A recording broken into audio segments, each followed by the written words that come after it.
Okay, see your next chapter is chapter 18, Neural Control and Coordination. See your content, what we are going to study. हम पूरा neural system को पढ़ेंगे और फिर human का neural system क्या होता है, किससे बना होता है, एंड डिफरेंट सिस्टम्स जो भी आपके सेंट्रल नर्वस सिस्टम होता है, पेरिफेरल नर्वस सिस्टम होता है, उसको डिटेल में पढ़ेंगे. Then will read about the neuron, the longest cell of human body, उसके बारे में पढ़ेंगे और या वो कैसे इंफॉर्मेशन को ट्रैवल करते हैं from one system to the another. The last will be the CNS means central nervous system. Will read about it, क्योंकि CNS मतलब वो सिस्टम हमारी बॉडी का जहाँ पे हमारा ब्रेन और स्पाइनल कॉर्ड दोनों आएंगे. तो मतलब पूरा का पूरा ह्यूमन का ब्रेन, उसके पार्ट, उसके फंक्शन, पूरा का पूरा स्पाइनल कॉर्ड जो वर्टिब्रल कॉलम के पीछे छिपा होता है, प्रोटेक्ट होता है, उसके बारे में, और उससे कितनी नर्व्स निकल के आपकी बॉडी में पार्ट्स में कहाँ कहाँ जा रहे हैं, उनके फंक्शंस क्या है. Let's begin now. Hold your pencils and nicely I will explain you line to line. See now. As you know, the functions of the organ systems in our body must be coordinated to maintain homeostasis. तो हमारी body में सारी organ और organ systems को आपस में coordinate करना होता है एक दूसरे के साथ, ताकि हमारी बॉडी है जो वो होम्योस्टेटिस में बैलेंस रहे. तो कोऑर्डिनेशन क्या है? Coordination is the process through which two or more organs interact and complement the function of one another. तो कोऑर्डिनेशन हमारी बॉडी की ऐसी प्रोसेस है जहाँ पे हमारी बॉडी दो या दो से ज़्यादा ऑर्गन्स आपस में इंटरेक्ट करती हैं और फिर कॉम्प्लीमेंट करती हैं, फंक्शंस एक दूसरे के फंक्शंस को करवाती हैं एक तरीके से. फॉर एग्जाम्पल जैसे देख लीजिए, when we do physical exercise, जब हम बहुत ज़्यादा फिजिकल एक्सरसाइजेस करते हैं, the energy demand is increased for maintaining an increased muscular activity. तो उस टाइम पे क्या होता है कि आप बहुत ज़्यादा दौड़ रहे हैं, बहुत ज़्यादा खेल रहे हैं, तो आपकी बॉडी की एनर्जी की डिमांड बहुत ज़्यादा बढ़ जाती है. क्यों? क्योंकि आप मसल का कॉन्ट्रैक्शन ज़्यादा कर रहे हैं. अभी हमने नेक्स्ट चैप्टर में प्रीवियस में पढ़ा था कि मसल्स हमारे कैसे कॉन्ट्रैक्ट होते हैं, रिलैक्स होते हैं. तो जब हम ज़्यादा काम करते हैं तो मसल ज़्यादा कॉन्ट्रैक्ट रिलैक्स, तो मतलब उनको अपनी स्टेट से बैंड्स के रूप में जब वो बढ़ते हैं और फिर कम होते हैं, एक्साइट होते हैं, फिर दोबारा से रिलैक्स होते हैं, तो उनको एनर्जी चाहिए होती है. तो उस टाइम पे क्या होता है कि the supply of oxygen is also increase. तो ऑक्सीजन की सप्लाई वहाँ पे इंक्रीज हो जाती है, क्योंकि ऑक्सीजन जो होती है वही हमारी ग्लूकोज से कंबाइन करके एनर्जी प्रोड्यूस करती है, क्योंकि respiration is what, oxidation of food to release energy. The increase supply of oxygen necessitates an increase in the rate of respiration. तो जैसे ही इंक्रीज होगा हमारा ऑक्सीजन का सप्लाई, तो हमारा रेट ऑफ रेस्पिरेशन भी बढ़ जाएगा और हार्ट बीट भी बढ़ जाएगी. Increase the blood flow, via means through blood vessel.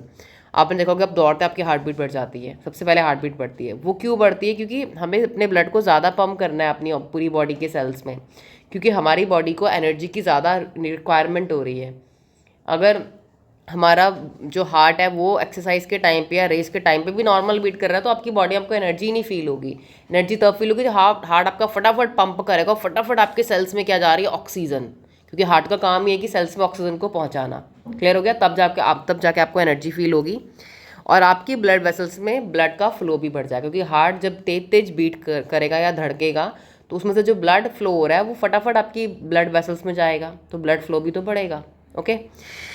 When physical exercise is stop, जब आपकी फिजिकल एक्सरसाइज स्टॉप हो जाती है, the activities of nerves, lungs, heart and kidney gradually return to their normal condition. फिर आपकी body की सारी organs की एक्टिविटी जो बहुत तेज़ हुई थी वो नॉर्मल कंडीशन पे आ जाती है. Thus the functions of muscles, lungs, heart, blood vessels, kidney and other organs are coordinated while performing physical exercise. तो आप देख सकते हैं कि आपने एक एक्सरसाइज परफॉर्म करी, आपकी बॉडी के सारे ऑर्गन्स ने आपस में कोऑर्डिनेट कर दिया. अगर लंग, हार्ट, किडनी आपस में कोऑर्डिनेट नहीं करते तो शायद आपकी बॉडी के अंदर इतना ज़्यादा जो हाई सप्लाई ऑक्सीजन है वो नहीं पहुंच पाती और आपको एनर्जेटिक फील नहीं होता. In our body, the neural system and the endocrine system jointly coordinate and integrate all the activities of the organs. तो हमारी बॉडी में जो न्यूरल सिस्टम मतलब जो नर्वस सिस्टम हमारा ब्रेन और हमारी बॉडी का एंडोक्राइन सिस्टम. एंडोक्राइन सिस्टम देखिए क्या होता है, हमारी बॉडी में बहुत सारी ग्लैंड्स हैं. ग्लैंड्स क्या होती हैं? Group of tissues performing specific function. Gland is a group of tissue performing specific function, मतलब वो सिक्रीशंस कर रही हैं. ग्लैंड वो टिश्यू का ग्रुप है जो कुछ पदार्थ बना रही है हमारे शरीर के अंदर, ये समझ लीजिए. तो एंडोक्राइन ग्लैंड मतलब हमारे शरीर की वो ग्लैंड जो कोई ना कोई हार्मोन्स बना रही है, कोई ना कोई केमिकल्स बना रही हैं. क्लियर हो गया? तो देखिए इन सब का फंक्शन जो होते हैं वो ज्वाइंटली कोऑर्डिनेट होता है, हमारी बॉडी की सारी एक्टिविटीज़ को इंटीग्रेट करता है, so that they function in a synchronized fashion, ताकि ये सारे आपस में एक बैलेंस्ड फैशन में काम करें. बॉडी की जितनी भी ऑर्गन्स हैं। Now see your next para, the neural system provides an organise network of point to point connections for a quick coordination. जो हमारा न्यूरल सिस्टम है, आई मीन ब्रेन का जो पूरा सिस्टम है हमारा, वो हमें एक ऑर्गेनाइज नेटवर्क देता है जिससे कि हम कोई भी काम को क्विक कोऑर्डिनेशन में कर सके। जैसे मैंने बोला raise your hand, quickly you will raise your hand. क्यों? वो मैसेज आपने सुना कानों से, प्रोसेस हुआ ब्रेन में, ब्रेन से कहाँ आया वापस, जो चीज़ आपको उठानी थी हाथ में वो वापस आया, तब जाके आपने हाथ उठाया। देखो आप कितना क्विकली वो करते हैं काम, हर काम करते हैं क्विकली। वी से you right turn, you just एकदम से राइट टर्न कर लोगे, बेंड डाउन कर लोगे, कुछ भी काम होगा क्विकली कर रहा है, क्योंकि वो प्रोसेसिंग आपका ब्रेन इतनी तेजी से कर रहा है कि वो इन्फॉर्मेशन जो चीज़ आपको बॉडी की मूवमेंट करनी है वो वहाँ पे जब आती है तब आप करते हैं। इन्फॉर्मेशन मतलब गई और आई, एंड सो क्विकली कोऑर्डिनेशन करता है हमारा पूरा का पूरा neural system. The endocrine system provides chemical integration through hormone. तो एंडोक्राइन सिस्टम का काम देखो क्या, एंडोक्राइन सिस्टम को बताया मैंने अभी, ये केमिकल्स का बना है, हॉर्मोन्स का बना है, तो ये केमिकली इंटीग्रेशन करता है। In this chapter you will learn about the neural system of human body. तो हम इस चैप्टर में ह्यूमन बॉडी का न्यूरल सिस्टम पढ़ेंगे, मैकेनिज्म, कैसे न्यूरल सिस्टम कोऑर्डिनेट करता है, जैसे कि कैसे हमारी नर्व इम्पल्सेस ट्रैवल होती हैं, impulse conduction across a synapse. तो मतलब कि कैसे हम, मतलब एक तरीके से मैं कह सकती हूँ कि कैसे हम बॉडी की हर एक एक्टिविटी को कर रहे हैं। आप ये समझ लो, आप इस चैप्टर में पढ़ोगे हर activity. For example right now you all are listening to me, जो भी मुझे देख रहे हैं वो मुझे सुन रहे हैं, तो आपकी बॉडी में यहाँ पे भी आपका न्यूरल सिस्टम काम कर रहा है। आप देख रहे हैं, सुन रहे हैं, बॉडी के मूवमेंट कर रहे हैं, पेंसिल से अंडरलाइन कर रहे हैं, हर चीज़ आपकी नर्वस सिस्टम कर रहा है। तो वो हम इस चैप्टर में पढ़ेंगे कि वो कौन करवाता है। See your next para now, neural system. तो न्यूरल सिस्टम देखिए क्या है। The neural system of all animal is composed of highly specialised cells called neurons. तो जो ह्यूमन का न्यूरल सिस्टम होता है वो हाईली स्पेशलाइज्ड सेल्स का बना होता है, जिसे हम बोलते हैं neurons, which can detect, receive and transmit different kinds of stimuli। तो ये सिस्टम हमारा बहुत ही स्पेशल सेल्स का बना है, जो कि क्या कर सकते हैं, detect, receive and transmit different kinds of stimuli. What is stimuli?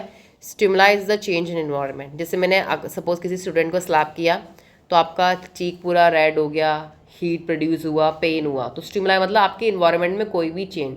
For instant मैंने बोला everybody stand up and go out of the class, तो आपका इन्वायरमेंट पहले क्या था, आप बैठे थे, एकदम आप उठ के बाहर चले गए। तो मतलब एनी चेंज, सपोज आपका हाथ कोई बहुत ही गर्म पॉट में लग गया, यू स्टार्ट क्राइंग कि हाथ जल गया मेरा, तो वो क्या है, स्टिमुलाई। किसी ने आपको पिन चुबा दी, वो भी स्टिमुलाई। तो any change in the environment is known as stimuli.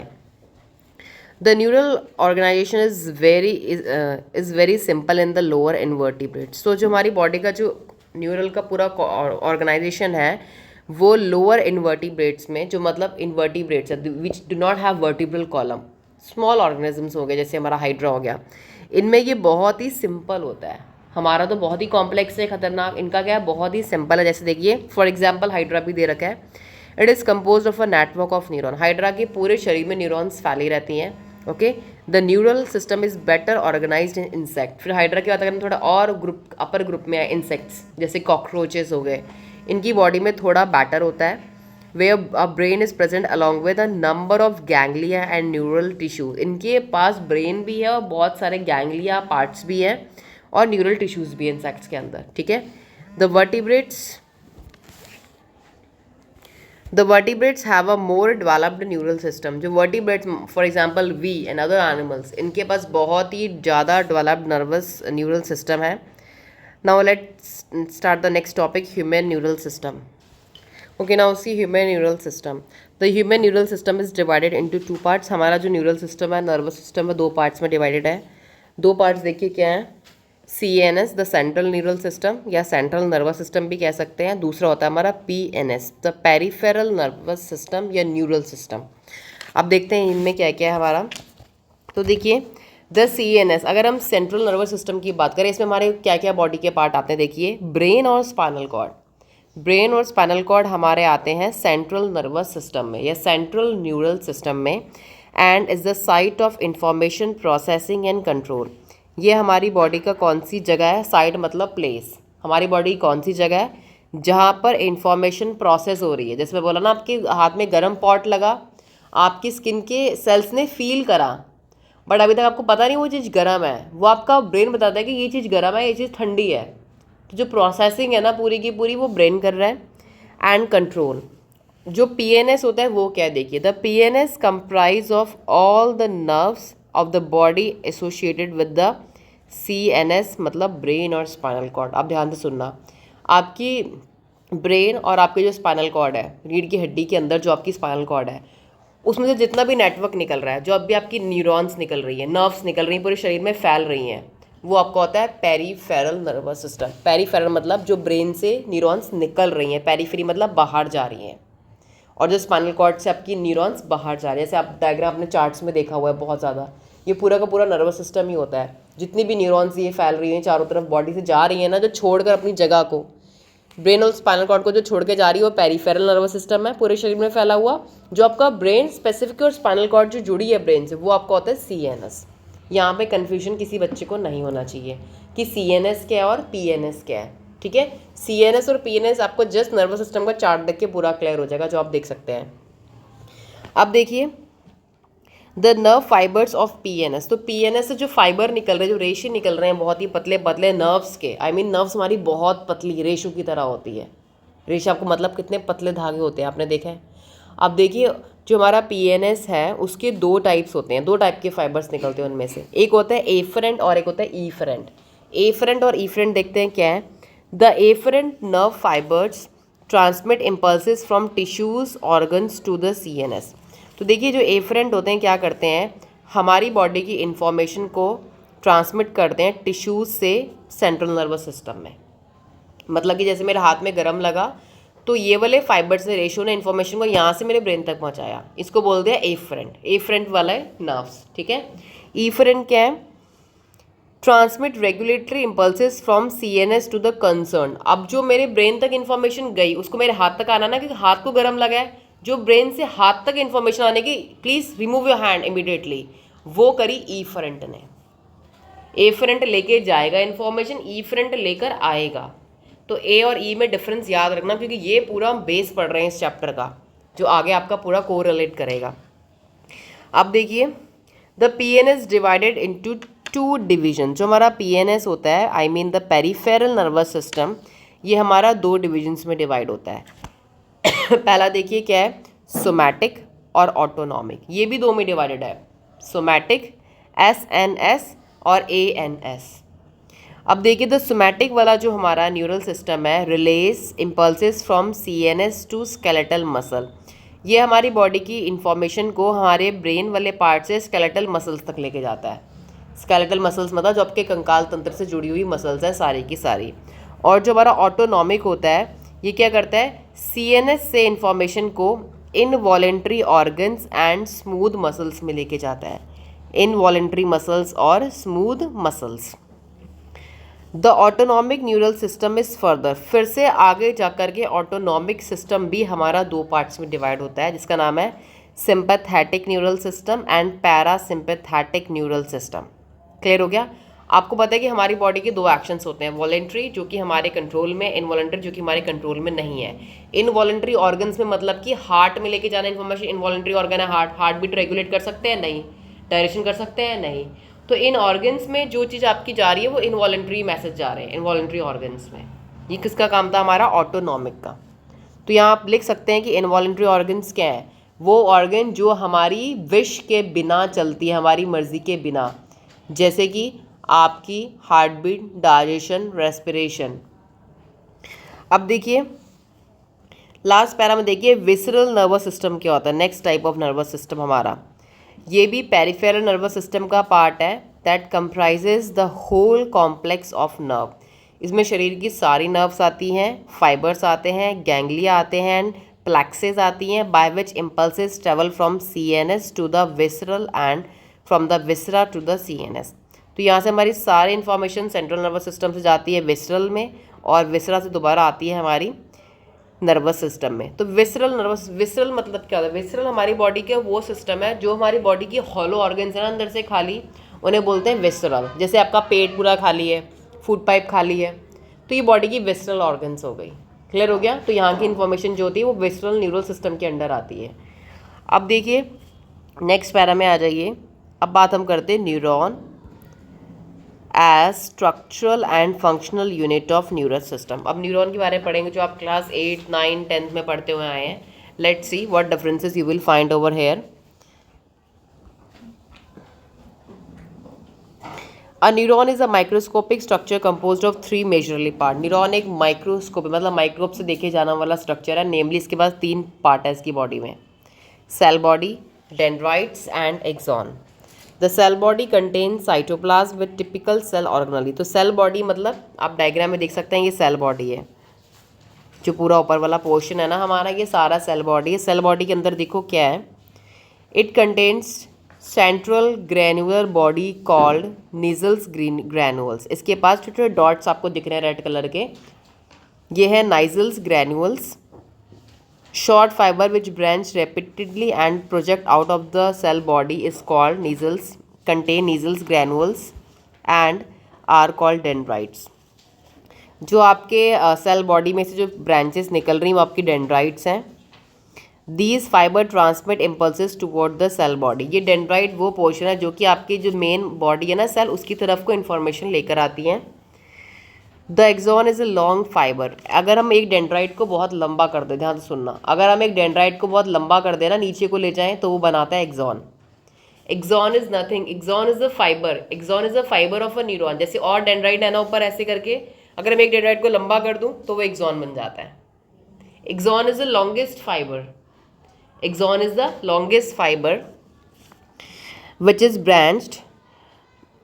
Each branch terminates as a bulb-like structure called synaptic knob। अब देखो इंपॉर्टेंट चीज़ आ गई, जो हमारी ब्रांच है वो नीचे जाके क्या करती है, एक बल्ब लाइक स्ट्रक्चर बनाती है जिसे हम बोलते हैं साइनेप्टिक नॉब। आप ये डायग्राम में भी देख सकते हैं, it's written over there. Bulb एक मोटा सा पोर्शन है, जैसे बल्ब होता है आपका ऊपर से पूरा, वैसे ही ये साइड्स में साइनेप्टिक नॉब्स। अभी आपकी 1, 2, 3, 4, 5, 6, 7 नॉब्स बन रही हैं साइड पे। अब देखिए, which possesses synaptic vesicles containing chemicals called neurotransmitter. इन नोब्स के अंदर एक केमिकल होता है जिसका नाम होता है neurotransmitter, neurotransmitters. The axon transmit in nerve impulses away from the cell body to a synapse or to a neuro muscular junction. तो जो हमारी एक्सॉन होती है ना, इसका काम होता है कि नर्व जो इम्पल्सेस हैं उसको ट्रांसफ़र करना है, सेल बॉडी से दूर साइनेप्स तक लेके जाना है, based on the number of axon and dendrites. अब हम देखते हैं कि एक्सॉन कितनी है किसी न्यूरॉन में, डेंड्राइट्स कितने हैं। उसके बिहाफ में न्यूरॉन्स को 3 पार्ट्स में डिवाइडेड कर दिया है, multipolar, bipolar and unipolar. Multipolar ऐसी न्यूरॉन्स है जिनके पास एक एक्सॉन है बट 2 और मोर डेंड्राइट। जब अब जो अभी हमने डायग्राम देखा, एक्सॉन एक दिखी सबको, 2 और मोर डेंड्राइट्स, ठीक है। और बायपोलर क्या है, 1 एक्सॉन है और 1 ही डेंड्राइट है, जिस न्यूरॉन में एक ही डेंड्राइट और एक ही एक्सॉन है। और नेक्स्ट होती है हमारी यूनिपोलर, इसमें क्या है, cell body with 1 axon only. इसके पास कोई भी डेंड्राइट नहीं है, सिर्फ सेल बॉडी और सीधा एक एक्सॉन है। तो ये 3 टाइप की न्यूरॉन्स होती हैं, ये बहुत इंपॉर्टेंट है आपके एग्जाम्स के लिए। और ये वाली टाइप की जो न्यूरॉन होती है ना, वो हमारी बॉडी में एम्ब्रियोनिक स्टेज पे बनती है। एम्ब्रियो होता है ना जब फीटस, उस टाइम पे हमारी यूनिपोलर होती है, ठीक है। अब देखिए, एक्सॉन भी हमारे 2 टाइप की है। जो सबसे लॉन्गेस्ट फाइबर है ना हमारा, वो 2 टाइप के। कैसे, एक है माइलिनेटेड, एक है नॉन माइलिनेटेड। माइलिनेटेड देखिए क्या है, the myelinated nerve fibers are enveloped with such one cell which form a myelin sheath around the axon. तो जो माइलिनेटेड नर्व फाइबर्स हैं वो सच वन सेल से एनवलप्ड है और उनके ऊपर माइलिन शीट है अराउंड एक्सॉन। आप यहाँ डायग्राम में देखो, यहाँ लिखा होगा, ये देखिए यहाँ लिखा हुआ माइलिन शीट, ब्लैक कलर की जो आउटलाइन बनी है ना एक्सॉन के ऊपर, और बीच में देखो यहाँ पे सच वन सेल्स भी हैं, एक यहाँ है, एक इधर है, एक इधर है, ध्यान से देखना, ठीक है। तो माइलिन एक शीट होती है, प्रोटेक्टिव कवरिंग होती है न्यूरॉन्स के ऊपर। जिन न्यूरॉन्स के ऊपर है उसको बोलेंगे माइलिनेटेड, जिन न्यूरॉन्स के ऊपर ये कवरिंग नहीं है उसे बोलेंगे नॉन माइलिनेटेड, ठीक है। और जो माइलिनेटेड नर्व फाइबर्स उनमें सच वन सेल्स भी हैं। The gap between 2 adjacent myelin sheath, 2 myelin sheets के बीच में जो गैप होता है उसको बोलते हैं नोड्स ऑफ रैनवियर। ये आप डायग्राम में देखिए, यहाँ पे 2 माइलिन शीट जहाँ जाके मिल रही है और जो ये गैप है यहाँ पे, इसको बोलते हैं नोड। नोड मतलब छोटा सा पॉइंट ऑफ रैनवियर जहाँ अटैचमेंट हो रहा है 2 माइलिन शीट्स का। माइलिन शीट्स देखिए पूरी रेगुलर नहीं है, वो एक सेल की शेप में है, पहले यहाँ है, फिर 2 हैं, फिर 3 4 5, मतलब एक पेयर में आ रही हैं लगी हुई, एक साथ कवर नहीं बना रही हैं, ठीक है, ग्रुप में आ रही हैं। अब देखिए, myelinated nerve fibers are found in spinal and cranial nerves. हमारे शरीर में माइलिन मतलब कवरिंग वाली न्यूरॉन्स कहाँ होती है? हमारे स्पाइन, जो पीछे बैकबोन के अंदर स्पाइनल कॉर्ड में, और आपके जो दिमाग से नर्व्स निकल रही हैं, क्रेनियल नर्व्स जो निकल रही है, वहाँ पे हमारी माइलिनेटेड होती हैं। अनमाइलिनेटेड देखिए क्या होती हैं? Is enclose by a Schwann cell that does not form a myelin. इसमें क्या होगा? सचुवन सेल्स तो होंगे बट माइलिन शीट नहीं होगी इनके अराउंड। और ये कॉमनली हमारे कहाँ मिलती है? Autonomous and somatic neural system में, मतलब पीएनएस में, पेरिफेरल नर्वस सिस्टम में मिलेगी ये हमारी।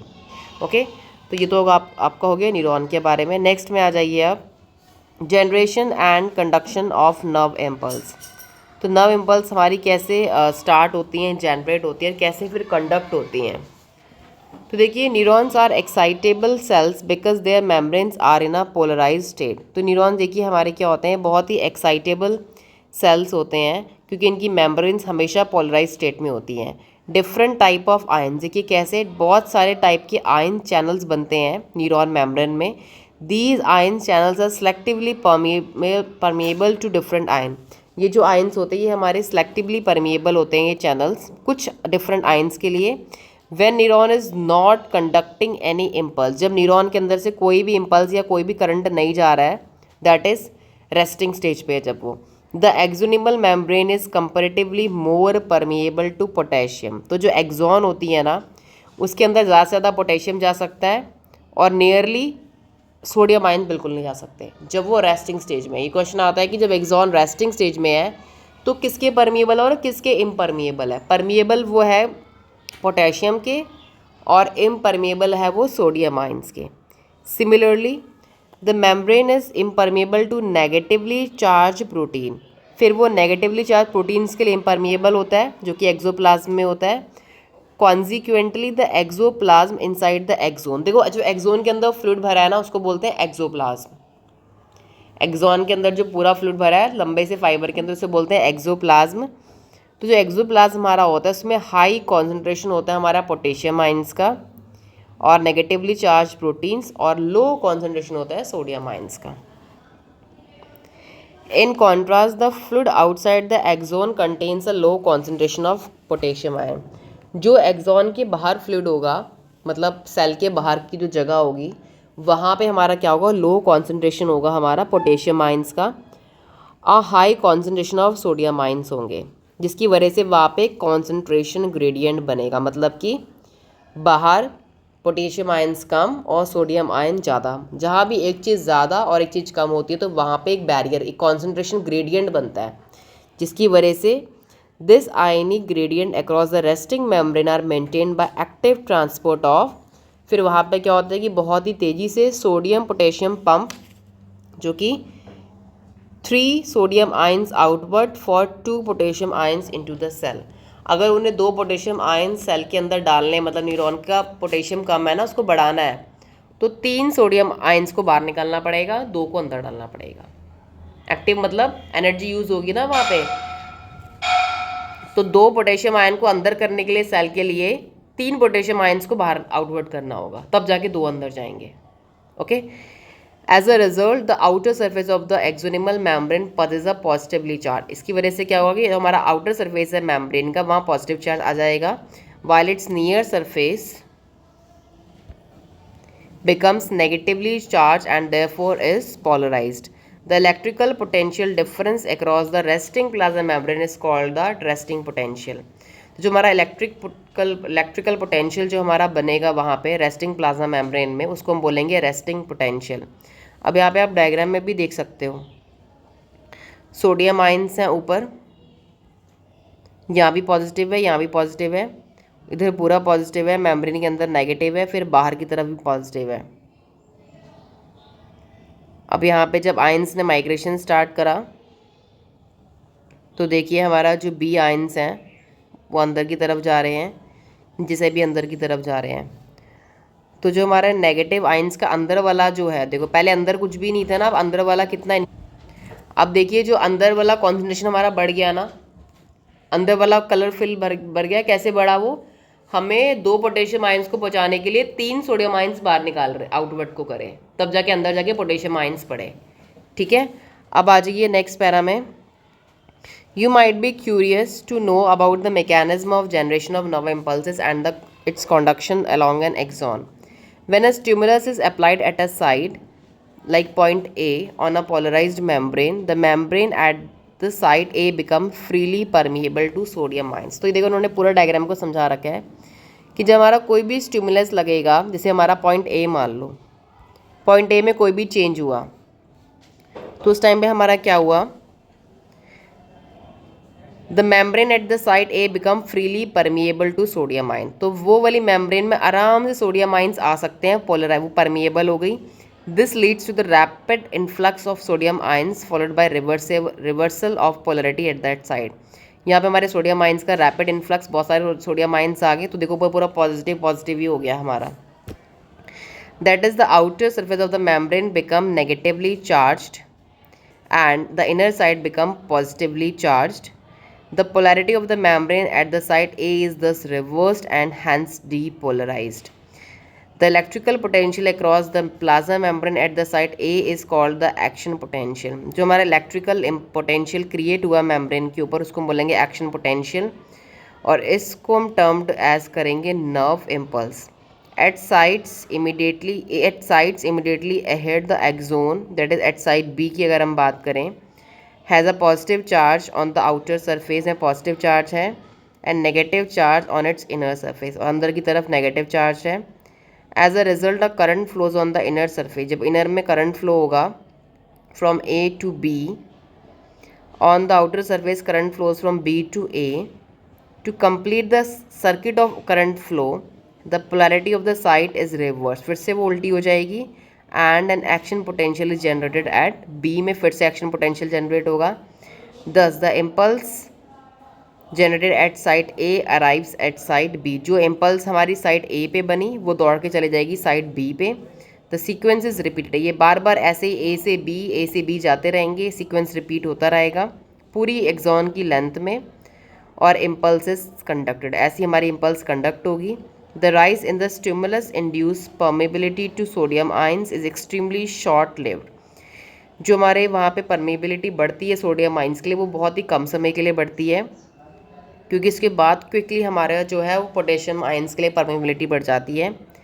With the fraction of second potassium ions diffuses outside the membrane and restore the resting potential of the membrane at the site of excitation, and the fiber becomes once more responsive to the further stimulation. तो मतलब कि ये जो पूरा diagram समझाने का मतलब है कि आपकी ये डायग्राम जो है वो पूरा का पूरा एक्सॉन का है। इसमें आपको ये बताया है कि देखिए हम कहते हैं कि इंसान के शरीर में भी करंट होता है, दैट्स ट्रू, हमारी पूरे नर्वस सिस्टम में करंट फ्लो कर रहा है। आपने एक्सॉन तो देखा, प्लस माइनस क्या है, यहाँ पे चार्ज ही तो है या और क्या है, करंट फ्लो कर रहा है पूरा। कैसे बाहर के आयंस की कॉन्सेंट्रेशन को मेंटेन करना है, कैसे अंदर मेंटेन करना है, इस पूरी मेंटेनेंस को करते करते क्या होता है कि एक न्यूरॉन से मैसेज पहुंचा साइनेप्टिक नॉब में, नॉब से क्या दूसरी न्यूरॉन में, क्योंकि हमारी एक न्यूरॉन थोड़ी ना इतनी लंबी, पूरी न्यूरॉन्स पूरा नेटवर्क आपने देखा होगा चार्ट में, पूरी न्यूरॉन्स एक दूसरे से मिली हुई हैं। तो ऐसे मैसेज को ट्रेवल करने में कितना टाइम लगता है। तो ऐसे ही हमारे आइंस की फॉर्म में कॉन्सेंट्रेशन ग्रेडियंट जब बनता है, एक जगह लो कॉन्सेंट्रेशन एक जगह हाई, तब जाके वो इन्फॉर्मेशन एक्सॉन से निकलेगी, उसके किनारे पे आएगी, फिर दूसरी न्यूरॉन उसको कैप्चर करेगी। तो फिर दूसरी न्यूरॉन से गई, ये क्यों जा रही है, क्योंकि गरम मेरे हाथ में लगा है ना, हाथ ऊपर उठाना है, हाथ को हटाना तभी तो गरम हटेगा, वरना तो हाथ जल जाएगा। ये इन्फॉर्मेशन कैसे आई, ये ब्रेन से हाथ में आनी है ना। तो यहाँ पे कितनी न्यूरॉन्स होंगी, एक न्यूरॉन ने मैसेज भेजा एक्सॉन तक गया, फिर दूसरी न्यूरॉन उसके आगे, फिर तीसरी, ABCDEFZ तक लगा लो, न्यूरॉन्स का पूरा सीक्वेंस होता है। This is the way how the message impulses are travelled from one neuron to the other. कितना लंबा पाथवे आप देखिए। अभी क्या बोला, न्यूरॉन इज अ माइक्रोस्कोपिक, मतलब आंखों से दिखने वाला सेल नहीं है, तो मतलब कितना छोटा होगा, कितने ज़्यादा होंगे, मिलियंस ऑफ न्यूरॉन्स, हर किसी के बीच से इंफॉर्मेशन को ट्रैवल करा के लेके जाना। ठीक है, अब देखिए नेक्स्ट में आ जाइए transmission of impulses. We have to complete the chapter. तो देखिए अब पढ़ेंगे इम्पल्सेस ट्रैवल कैसे होती है। मतलब मैं जो साइनेप्टिक नॉब की बात कर रही थी ना, उस पूरे डायग्राम को यहाँ पे जूम करके बना दिया है। 18.3 में। अब यहाँ से समझेंगे ये हो कैसे रहा है। A nerve impulse is transmitted from one neuron to another through junction called synapsis. देखिए जो हमारी नर्व इम्पल्स होती है वो एक न्यूरॉन से दूसरी न्यूरॉन में जाती है, वहाँ पे एक जंक्शन आता है, इसे बोलते हैं गैप बिटवीन टू न्यूरॉन्स। तो आप शॉर्ट में लिख सकते हैं the gap between two neurons is known as synapse. Suppose मैंने एक न्यूरॉन ए बना दी, एक न्यूरॉन बी बना दी, इनके बीच में थोड़ा सा गैप रख दिया, उसको मैंने नाम दे दिया है synapse. A synapse is formed by the membranes of a presynaptic neuron and a postsynaptic neuron। तो हमारा जो न्यूरॉन जो साइनेप्स हमारा गैप है ये कैसे बनता है, प्री साइनेप्टिक न्यूरॉन और पोस्ट साइनेप्टिक न्यूरॉन के बीच में, विच मे और may not be separated by a gap called synaptic cleft. अब डायग्राम में देखो यहाँ पे साइनेप्स में क्या लिखा है, ऊपर वाली जो न्यूरॉन है उसका नाम है प्री साइनेप्टिक न्यूरॉन, दूसरी न्यूरॉन हमारे नीचे वाली जुड़ेगी आके उसको बोलेंगे पोस्ट साइनेप्टिक न्यूरॉन, और बीच में दोनों के क्लेफ्ट होते हैं जॉइनिंग्स। अब हमें क्या करना है कि हमें जो हमारे केमिकल्स बना है अभी यहाँ पे जो अपने छोटे छोटे आप सर्कल देख रहे हैं जिसका नाम है न्यूरोट्रांसमीटर येलो कलर का, इसको निकल के बाहर आना है। क्लियर हो रहा है, मतलब जो इलेक्ट्रिकल करंट है वो दो न्यूरॉन के बीच में गैप है तो करंट कैसे फ्लो होगा। अगर मैं तार को काट दूं बीच में से, ध्यान से सुनना, अगर मैं तार को काट दूं और मुझे बोलूँ कि मुझे ये बल्ब ऑन करना है, वो ऑन नहीं हो सकता। अगर मैं उन दोनों तारों को काट के एक पानी के डब्बे में डाल दूँ, इससे करंट आएगा सॉकेट से, उसमें चले जाएगा, बल्ब ऑन हो जाएगा।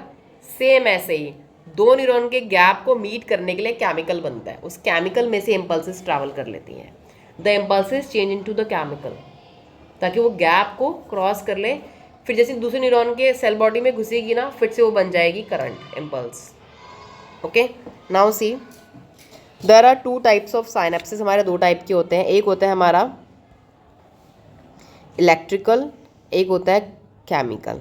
इलेक्ट्रिकल मतलब इम्पल्सेस, केमिकल मतलब न्यूरोट्रांसमीटर वाला, ठीक है। At electrical synapse, the membrane of the pre and post synaptic neurons are in a very close proximity। Electrical में क्या होता है कि हमारी प्री और पोस्ट जो न्यूरॉन्स हैं वो बहुत ही पास होती हैं। Electrical current can flow directly from one neuron to the other. तो इसमें क्या होगा कि इलेक्ट्रिकल आराम से करंट एक से दूसरे में चले जाएगा कि वो बहुत पास है दो neurons. But electric transmission of impulse across electrical impulse is very similar to impulse conduction along a single axon. Impulse transmission across electrical synapse is always faster than chemical। जब न्यूरॉन बहुत पास है तो इलेक्ट्रिकली सिग्नल चले जाएगा और बहुत तेज, आपको पता है करंट कितनी तेज़ दौड़ता है। सपोज आपके यहाँ लाइट ख़राब होगी तो उन्होंने जैसे ही बटन ऑन करा पावर हाउस में, क्विकली आपके घर लाइट पहुँच गई। ऐसा ना बोल रहे कि हमने बटन ऑन कर दिया, आप 10 मिनट वेट करिए आपके यहाँ लाइट आ रही होगी धीरे धीरे। नो, क्विकली जैसे ही बटन ऑन हुआ पावर का, सबके पूरे इलाके में लाइट आ गई तुरंत, इतना फास्ट होता है। अगर वही न्यूरॉन्स हमारी जो बहुत गैप है उनके बीच में, तो फिर वहाँ हमारा जो काम करता है वो होता है हमारा केमिकल साइनेप्स, ठीक है। केमिकल साइनेप्स में देखिए क्या होगा, electrical synapse are rare in our system. देखो ये ध्यान से सुनना, एग्जाम में आता है कि कौन सी टाइप का इलेक्ट्रिकल साइनेप्स हमारे बॉडी में कम होता है, ज़्यादा बोलेंगे रेयर होता है। तो ज़्यादा से ज़्यादा हमारा जो होता है साइनेप्स वो होता है केमिकल साइनेप्स में देखो क्या होता है, the membrane of pre and post synaptic neurons are separated by a fluid called the synaptic cleft. अब डायग्राम देखिए, प्री में ध्यान दो और पोस्ट में ध्यान दो। प्री और पोस्ट के बीच में एक ग्रे कलर का फ्लूइड फिल्ड है जिसको हम बोल रहे हैं क्लेफ्ट। ध्यान से देखो, ग्रे कलर का फ्लूइड है, इसको हम बोल रहे हैं क्लेफ्ट। तो देखिए क्या होता है यहाँ पे, chemicals called neurotransmitters are involve in the transmission of impulses at this synapse. इसमें क्या होता है कि यहाँ पे हमारे कुछ केमिकल्स काम करते हैं। The axon terminals contain vesicle called with this neurotransmitter. जो हमारे एक्सॉन के जो एंड होते हैं, देखो ऊपर लिखा है एक्सॉन का जो बल्ब है, ये एक डायग्राम पढ़ रहे हैं हम एक्सॉन का, एक बल्ब का, उसका इतना बड़ा डायग्राम है, इसके हम टर्मिनल को बोलते हैं, ये हमारे साइनेप्स होते हैं। इनमें वेसिकल्स होती हैं, इनके अंदर भरा होता है neurotransmitter. When an impulse arrives at the axon, जब कोई भी करंट हमारा एक्सॉन तक पहुंचता है, यहाँ तक मतलब एक्सॉन के बल्ब तक पहुंचता है, तो देखो क्या होता है, it stimulate the movement of synaptic vesicles toward the membrane. तो यहाँ से क्या कराता है, जो साइनेप्टिक वेसिकल्स है जिनके अंदर न्यूरोट्रांसमीटर भरा है वो वहाँ से मूव होता है and fuse with the plasma membrane and release there transmitter. यहाँ पे न्यूरोट्रांसमीटर को वो रिलीज़ करते हैं इन द साइनेप्टिक क्लेफ्ट, जो आपको गैप दिख रहा है, मतलब येलो कलर के मॉलिक्यूल रिलीज हो गए वहाँ पे। फिर क्या हो रहा है, the release transmitters bind to their specific receptor, फिर वो अपने रिसेप्टर्स को, सेल्स को बाइंड करेंगे जो कि पोस्ट साइनेप्टिक मेम्ब्रेन में प्रेजेंट है। रिसेप्टर्स उनको बाइंड करेंगे, उनसे मिलेंगे। बाइंडिंग की वजह से क्या होगा, चैनल्स ओपन होंगे ताकि ये आयंस जो हमारे हैं can generate a new potential in the post synaptic neuron, ताकि ये हमारे जो चैनल्स खोलकर जो दूसरे नीचे नीचे दूसरी वाली न्यूरॉन लगी है हमारी बी वाली न्यूरॉन, उस तक ये दोबारा से पहुंच रहे हैं।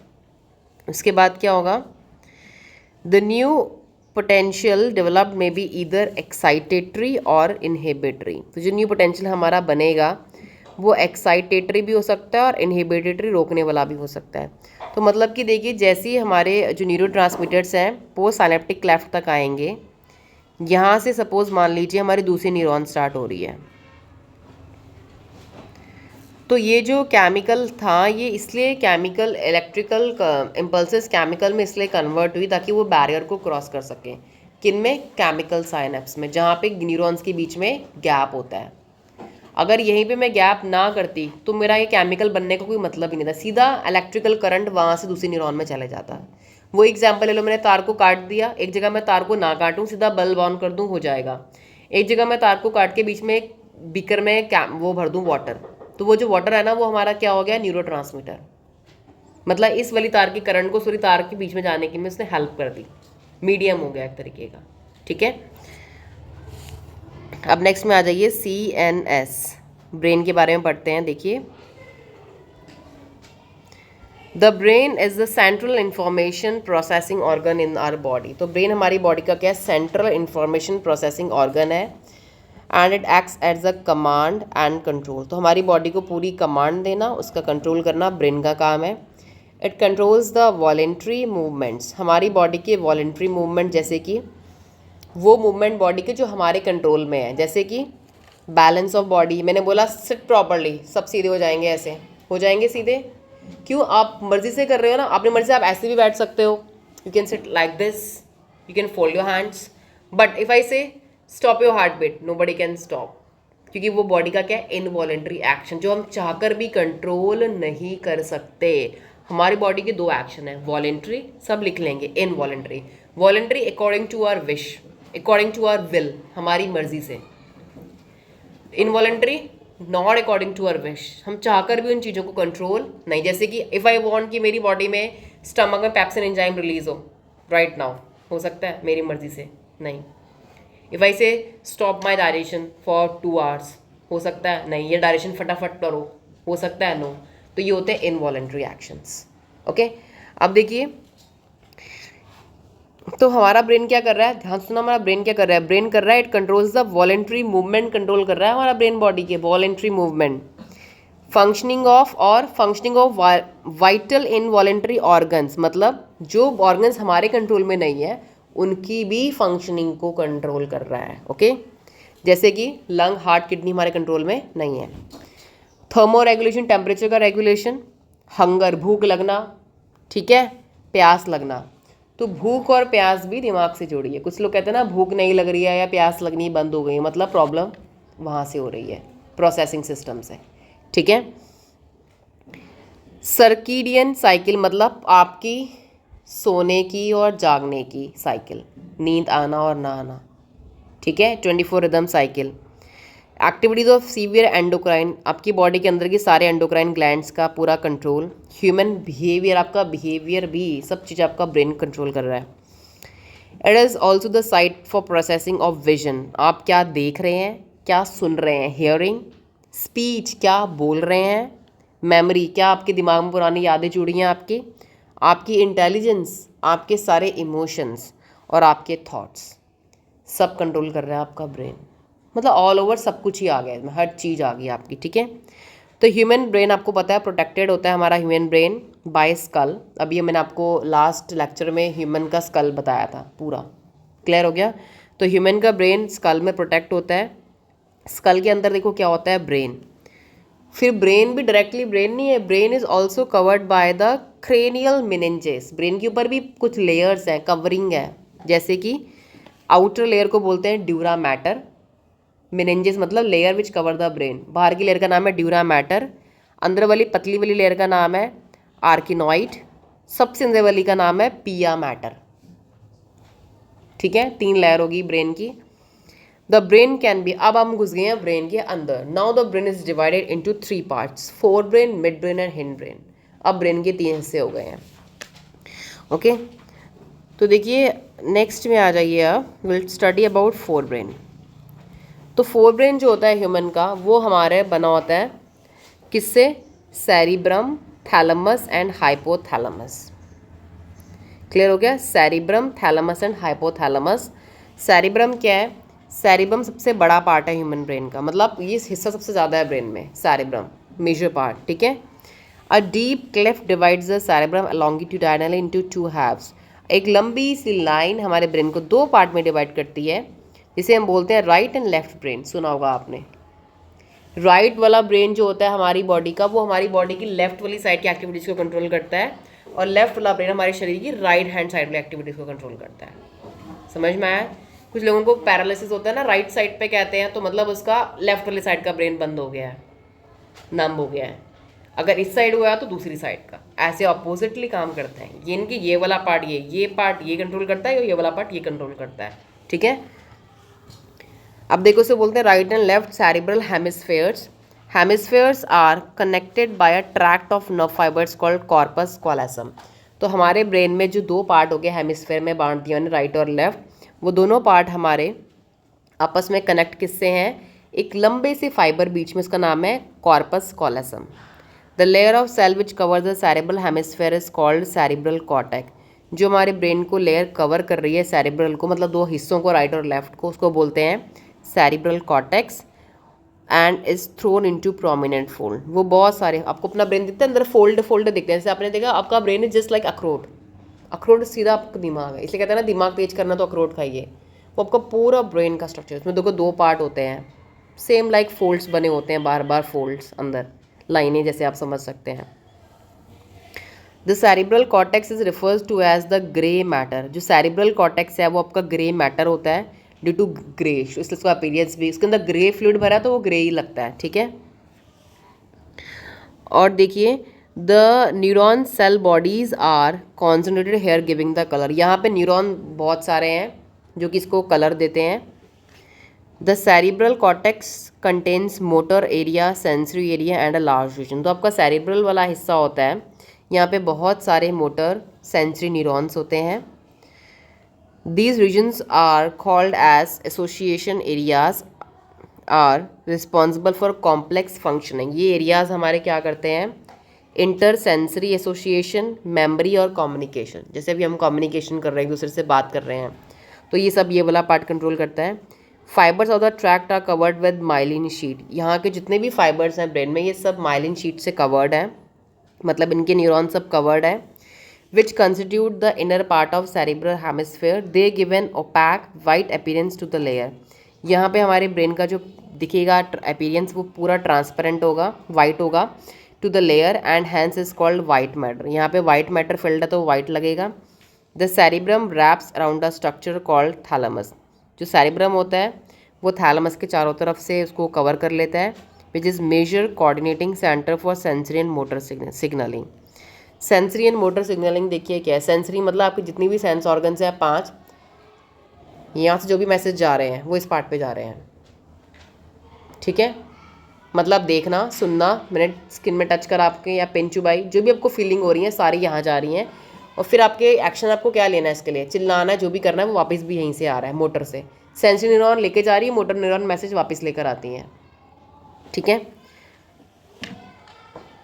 Another very important part of the brain is called hypothalamus, जो कि हमारा थैलेमस के नीचे होता है। हाइपोथैलेमस देखो क्या है। Hypothalamus contains a number of centre which control body temperature. हमारे शरीर का तापमान, भूख, अर्ज, खाने की मन कर रहा है, पीने का मन कर रहा है, वो भी कंट्रोल करना, urge for eating and drinking. और यहाँ पे बहुत सारे हमारे न्यूरोसेक्रेटरी सेल्स होते हैं जो कि हार्मोन सेक्रेट करते हैं, हाइपोथैलेमिक ग्लैंड। तो देखिए हमारे ब्रेन में 2 ग्लैंड्स होती हैं, एक होती है हाइपोथैलेमस, एक होती है pituitary gland. Hypothalamus gland release करती है हाइपोथैलेमिक हार्मोन, पिट्यूटरी करती है ग्रोथ हार्मोन, आपकी लंबाई, आप कितने लंबे होंगे या कितने छोटे, कुछ लोग बिल्कुल गंठे रह जाते हैं, आपने देखा होगा, बिल्कुल गंठे छोटे से, बिल्कुल smallest girl of the world, आपने देखा है कितनी छोटी है वो, ठीक है, वो कि उनकी उनकी पिट्यूटरी ग्लैंड ने काम ही नहीं किया कभी, हाइट ही छोटी सी रह गई, ठीक है। तो ब्रेन में दो इंपॉर्टेंट ग्लैंड है, हाइपोथैलेमिक एंड पिट्यूटरी।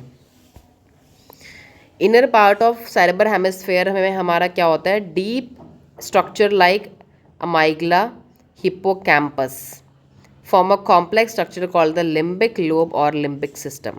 तो मतलब इसके अंदर बहुत इंपॉर्टेंट डीप स्ट्रक्चर्स होते हैं हमारे। Along with the hypothalamus it is involve in the regulation of sexual behaviour, expression of emotional reactions, ये सारी बॉडी की काम कंट्रोल करेंगे, जैसे एक्साइटमेंट, प्लेजर, खुशी होती है आपको, रेज एंड फियर, डर लगना, मोटिवेशन, ये सारे हमारा ब्रेन का ये वाला पार्ट कंट्रोल करेगा, inner part of cerebral hemisphere. अब आ जाइए मिड ब्रेन में। तो मिड ब्रेन देखिए क्या है, एक बार आप डायग्राम देखिए ब्रेन का थोड़ा सा। तो देखिए हमने पहले फोर ब्रेन पढ़ा, फोर ब्रेन में हमने तीन पार्ट देख लिए। सेरिब्रम वाला हिस्सा देखो, सबसे बड़ा हिस्सा सेरिब्रम है आपका, सबको दिख रहा है डायग्राम में। उसके नीचे देखो क्या है, थैलमस, थैलमस के नीचे क्या है, हाइपोथैलमस। देखो थैलमस बीच वाला, उसको चारों तरफ से हाइपोथैलमस ने घेरा है, ध्यान से देखो, समझ में आ गया, ये पॉइंट ही वहाँ लिखा हुआ है। Thalamus is surrounded by hypothalamus. देखो अगर हाइपो हटा दो तो दोनों थैलमस थैलमस हो गए। थैलमस को कवर करने वाले को बोलते हैं हाइपो, जो उसके ऊपर होता है, समझ में आ गया, ये पॉइंट आपका यहाँ से बन जाएगा। तो ये आपका, और सेरिब्रल हेमिस्फेयर देखो, जो बीच में लाइन डिवाइड करी उसका नाम है कॉर्पस कैलोसम। देखो ये वाली बीच में ग्रे मैटर फील्ड है, जितना मैंने आपको पढ़ाया है ना वो सारा यहाँ विजिबल हो रहा है पॉइंट्स। जो पॉइंट आपको विजिबल हो रहे हैं वो पॉइंट आप रट लेंगे, क्योंकि ब्रेन का फिगर भी इंपॉर्टेंट होता है, ठीक है। तो मिड ब्रेन देखो क्या है, मिड ब्रेन की लोकेशन एक बार देखिए, मिड ब्रेन की लोकेशन क्या है, डायग्राम में मिड ब्रेन की लोकेशन देखो फटाफट। It is located between thalamus, hypothalamus of the fore brain and pons of the hind brain. पता चल रहा है डायग्राम में, thalamus, hypothalamus and pons of the hind brain के पोन्स के बीच में। A canal called cerebral aqueduct passes through the midbrain। Mid brain में से एक कैनाल निकलता है, एक नाली जैसी निकलती है समझ लीजिए, जिसका नाम है सेरेब्रल एक्विडक्ट। देखो डायग्राम में देखो, एक नाली जैसी निकल रही है, ग्रे कलर का मैटर फील्ड है, ब्राउन कलर का, और वो लग भी नाली जैसी रही है, देखो पूरा नीचे तक जा रही है, इसका नाम है सेरेब्रल एक्विडक्ट, मतलब पाइप, ठीक है। The dorsal portion of the mid brain consist mainly of round swelling. जो इसका जो नीचे वाला पोर्शन होगा हमारा मिड ब्रेन का, इसमें राउंड कलर की राउंड स्वेलिंग होगी, गोल गोल लोब्स होंगे, इसको बोलेंगे कॉर्पोरा क्वाड्री ग्रीमीना, कॉर्पोरा क्वाड्री ग्रीमीना, ठीक है। नीचे वाला पोर्शन जो गोल गोल घुमा होगा हमारा।